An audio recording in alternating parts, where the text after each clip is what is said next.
Hey, Bodie D'Andrea, and we're back for another episode of Reestablishment. So glad you're here. Listen, we're going to talk about an issue today. We've never covered on this before, but those of you that know me know that I don't shy away from anything, and I'm not afraid to talk about anything. And we're going to talk today about is abortion. And there's a couple things interesting that I want to talk about. Number one, we seem to think in America that abortion is a political issue. It's not. And the only reason it's become political is because politicians told you it was. If it wasn't for them, it wouldn't be. And number two is when I hear people that talk about my body, my choice, and I know if you're a lady that feels this way strongly, you're saying, how can you say this as a man? As a man, what I want to hear is the rest of the sentence. If you say my choice, my body, I want to hear the end of the story, which is to murder, because that's how I see it. If you're saying my right to choose to murder, that part of the sentence is never said, but yet that's what's happening. And recently I just heard somebody talking about where it's old-fashioned, we're going back to this no abortion thing. Actually, what we've done is science has confirmed what people have known for millennia. And we've been able through science to confirm that yes, when the sperm and the egg come together, that's the formation of life. You can choose to accept it, reject it. That's your choice, but we want to offer you hope and we want to offer you life. So today we're going to talk about abortion. We're going to talk about where we're at today in our communities, where we're at across the nation. But I want you to hear a personal story because that's what we're all supposed to do, is to tell our own story. I can't tell your story. You can't tell my life story. But here today on Reestablishment, we're going to reestablish the basic things in life, and we're going to start with life as the very basic of things. And so today we have Crystal with us. Crystal, welcome. Thank you. Thank you for having me. So glad you're here. I know I hit that really hard up front, but I think it's so important to set the stage for something that I think, over time, people kind of got jaded maybe to hearing about abortion. And if it didn't affect you or your family, it was just a thing where you would see people pile on from different political spectrums. And it just got so overemphasized that it lost some of its meaning. Maybe? What do you think? I would say that. So for me personally, I don't think that I heard about the abortion issue in so much context and so much detail, or even in the political way until I would say probably in my early 20s. Wow. And let's go back and let's start. Okay, you were born in a good home. Yes, I was raised in a Christian home. Yep. And where'd you go to school? I actually went to school at Pinellas Park High School. Okay, so a regular local public school. Yeah. And going along, and things were good home life. And something took a turn. What happened? So, going back to the beginning, in high school, I was very active, being that I was born in a Christian home, I was taught about faith. I was taught about, staying in my word. And I was excited about it, and I wanted to share that with others. So I would actually take my Bible to my Christian, to my public school, and I had my name engraved on it, and I would, anybody who asked me what that was, I would talk about it, But, when I got to, then went off to college and scholarships, very focused on my academics. And I, for some reason, the devil doesn't like when someone is excited about Jesus. So the temptations of the world, let me just say, got in the way. All right.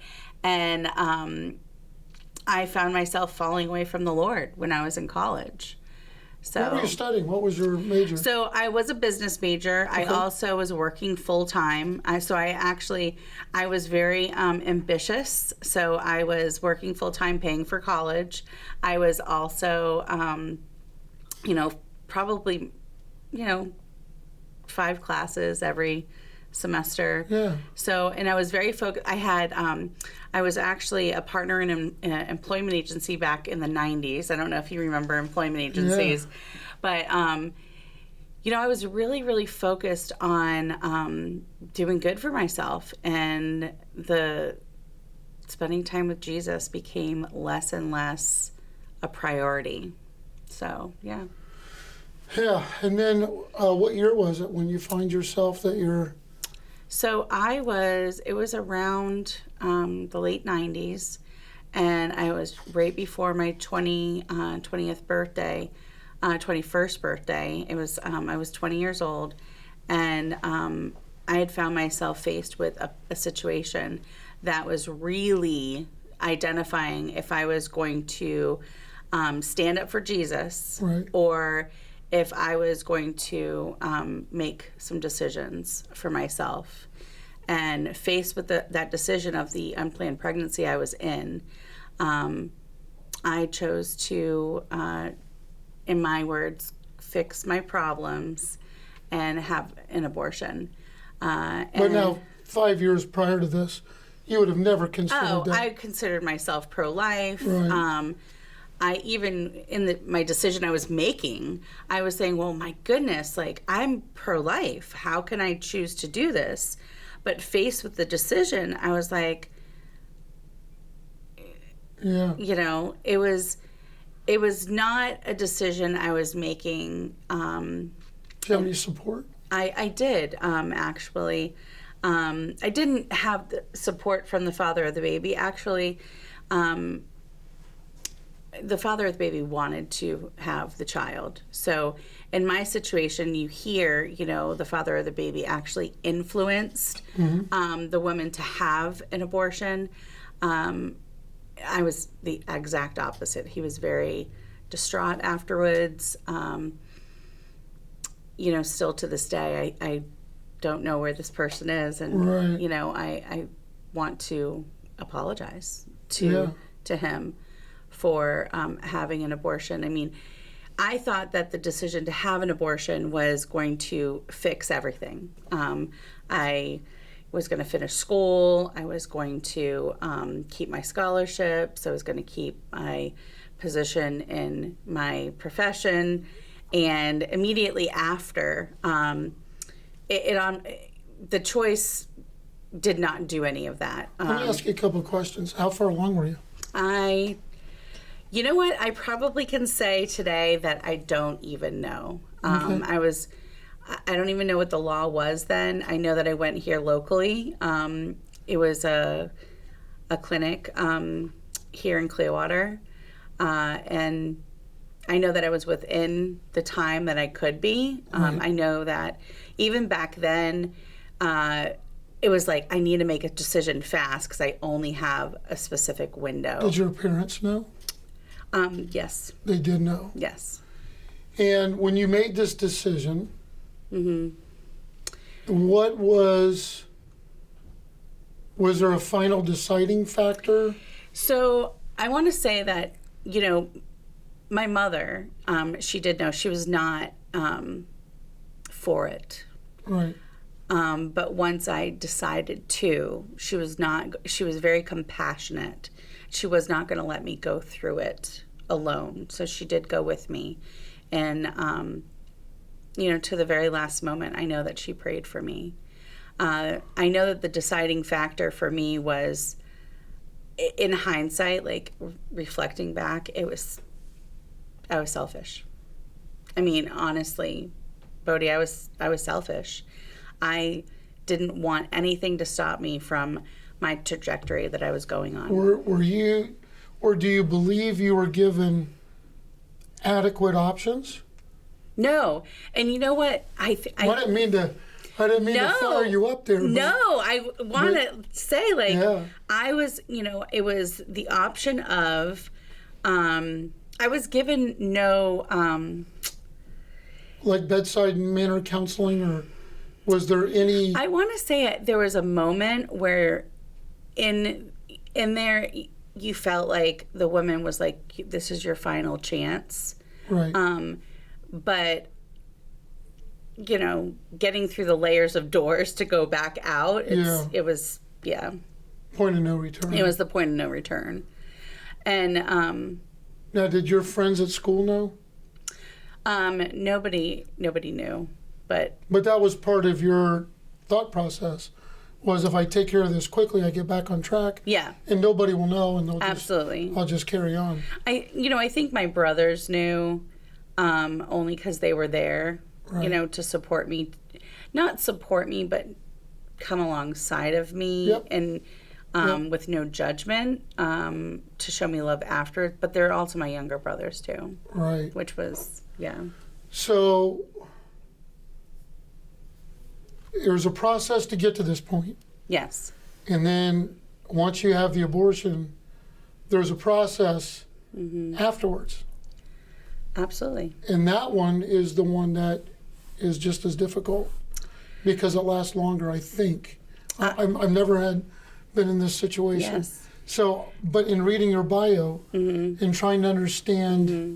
where you were and where you were going, that the eating away afterwards, the what have I done, I can't change it, I can't go back on it. There's a finality of it. There's a sense of loss and grief. You're absolutely right. There's all these things that come upon you, but you can't properly plan for that ahead of time because you're so focused on the decision to make. Correct. So I believe, this was now 20-something years ago. I'm not going to tell you how long ago it was. But I can tell you that now that I did not think it through. I was very immature about my choice. I was very selfish. And this is me, Sure. my choice. I know that had I known about the support there is now, or there was, I would have probably made a different decision. Or who knows if I would have. Right. But immediately after my abortion, I got back to my apartment, and that father of the baby was at my door, knocking on my door, saying, "You killed my baby." He was very distraught. I was in a much different place. I was actively using substances. I was, I was a recreational drug user. I was in the party scene. So we were both very emotional about this decision. And even though I was trying to do all of these different things, I was managing, doing the party scene plus doing. So right. So once I was dealing with the after mm-hmm. of it, the grief, I think I stayed in bed for probably 3 days, Wow. And then immediately after I sold my partnership, probably within the next month. Did that ruin the relationship? Yeah, there was no Between you and the relation. father? There was no relationship afterwards. So at what point now did you start to come around and get healing? So I stayed in a downward spiral for probably 3 years. So much downward spiral, but at the end, my mother has always been there for me. Okay, so she was the one who taught me about Jesus and the salvation I had in Jesus and the faith I need to have in Jesus. She's also the one that was always there, like back in the 90s, Bodie. Right. Right? This is the back of the 90s, all right? I'm aging myself now. She was leaving scripture voicemail messages on my answering machine, okay? And I'd be like, delete, and this, but Sure. finally, I credit my mom's prayers and just this place I was in. I was like, Lord, get me high one more time. I was an addict at the end of my, season, if you want to say. And I was like, get me high one more time. I need to clear my head. You know, back then, you know, your addiction thinking is clear your head, and I got to get myself out of this. And I did, you know. I got my car, drove. I just drove. Wow. And when I drove all the way, honestly, to Massachusetts. And from Florida. And I cleaned myself up, and, you know, I called my mom and I said, Mom, you know, I need to come home. You know, I need for you to teach me everything that you wanted to teach me that I didn't want to learn. So that was probably 2001. It's been a long time ago. Yeah. I shouldn't put dates to this. I'm really no, but what myself. it does is it gives context. Yeah. That, you know, a decision like that will affect you for years to come. And I also want to circle back and say, I graduated high school in 1995. It took all of like 1 year in school and making my own decisions without having this covering or, you know, reminding me to stay in the Word, stay rooted in the Word, for me to end up where I was. Right. You know, so we're not you don't wake up one morning and just go from... I mean, it was incredible. What people call a Bible thumper to now being faced with a decision of an unwanted pregnancy. But it happened so fast. It's like, you know, Scripture says that, you know, Satan is there ready to just, you know, pounce like a lion. He was. Yeah. So now let's fast forward a little bit. Okay. So you got back with your mom, and you've received healing and training and mentorship and love and support. How is it for you today? Because you tell the story very well. Well, thank you. Because I know it's hard. And one of the things when I asked you to come on this, my first question to you, if you remember, was, is there any part I have to stay away from? No. I don't remember if you asked me, if you remember. No. But I said, are you okay to talk about the whole thing? And you said yes. And so having kind of opened yourself up and then get healed from the inside, right? You have done something amazing. And you've used your story now to do something very special. What are you doing? Yes.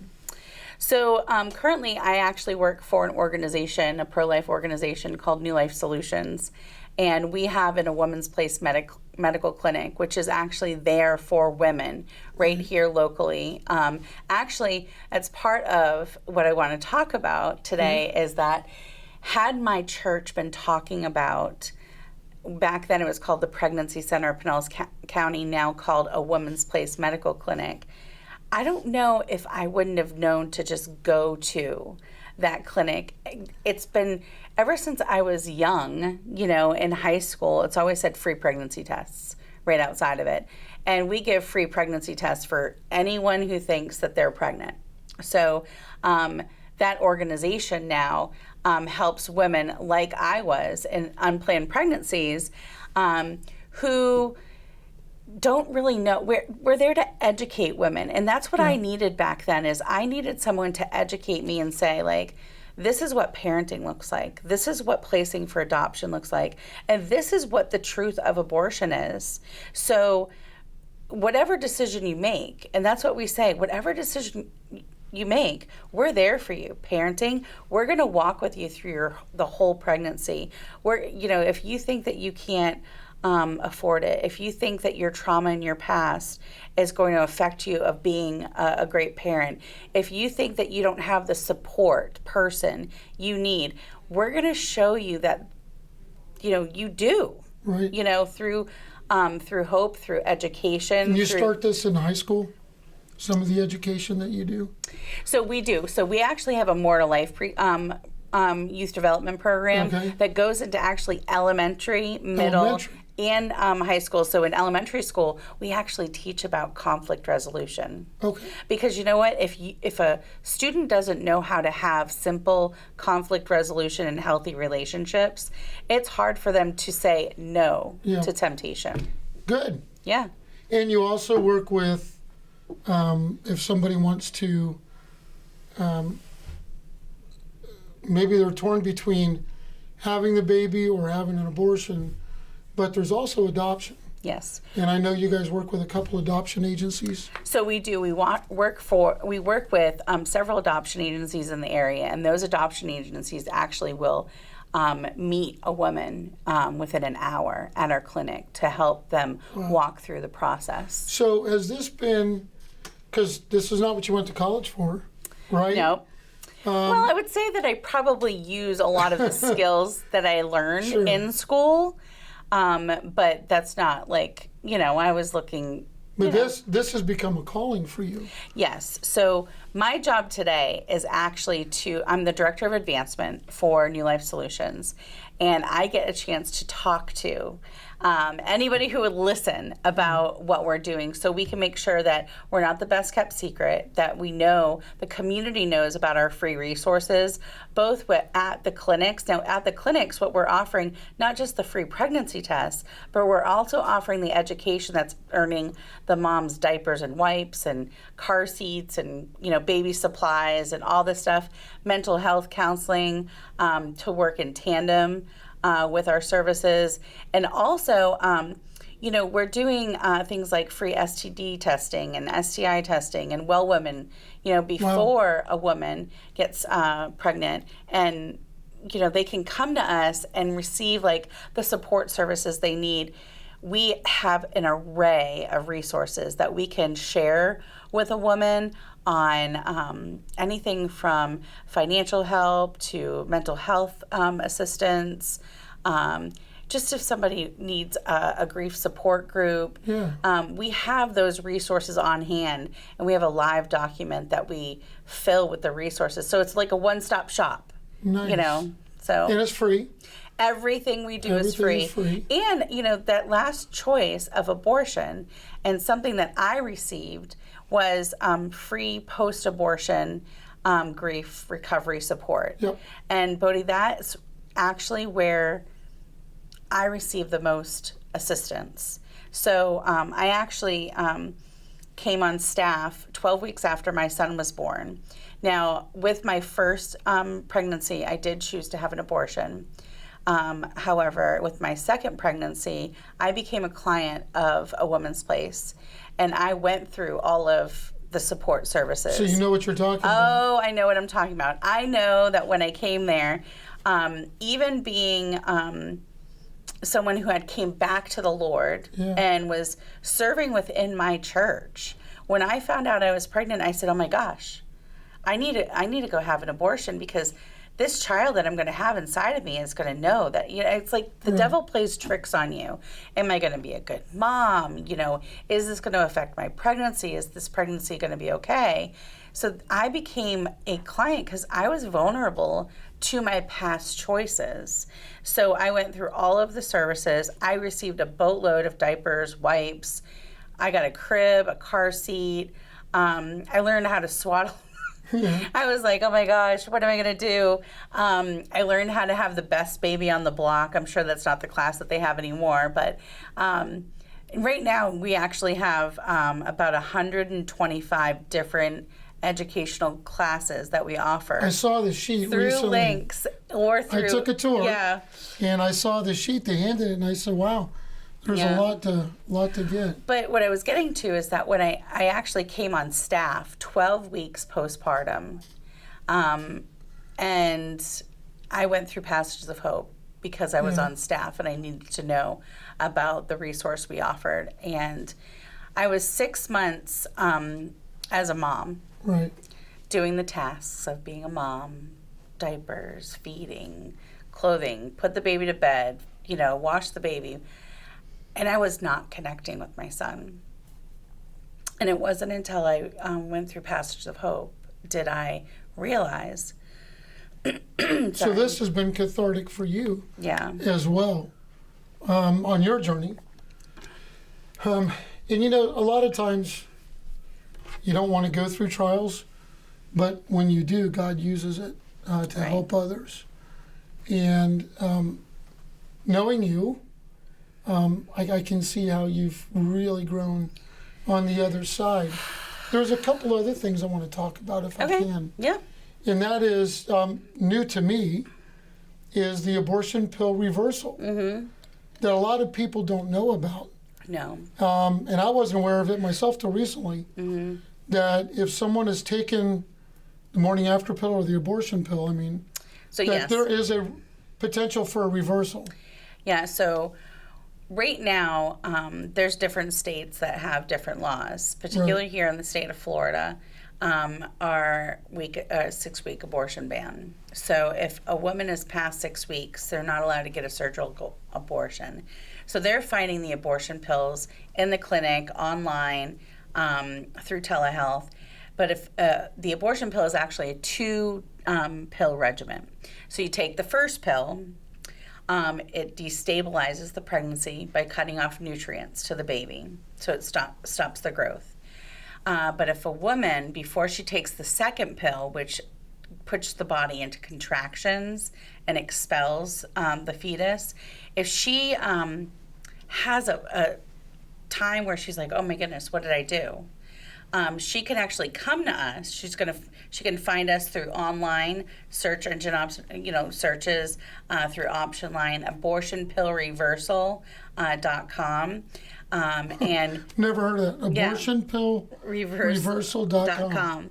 And we will simply give her an influx of progesterone, stabilizing the pregnancy, give her pregnancy ultrasound, and refer her to her OBGYN. That's amazing. And it's about 72% effective.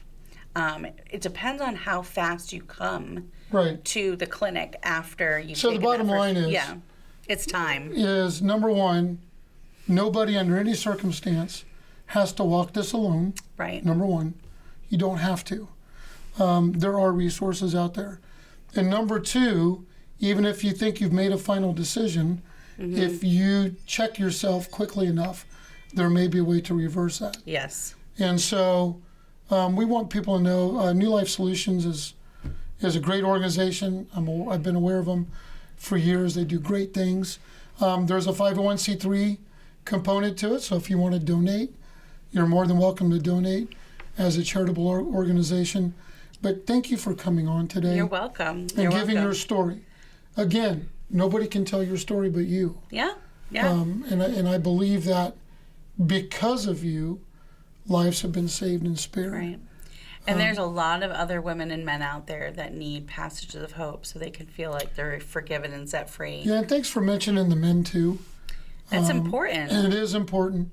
And men should not have to walk this alone. Nope. And they don't have to. They don't. You guys support the men as well. Yes. There are classes for them as well. Yes, absolutely. So there are things you can do, places you can go.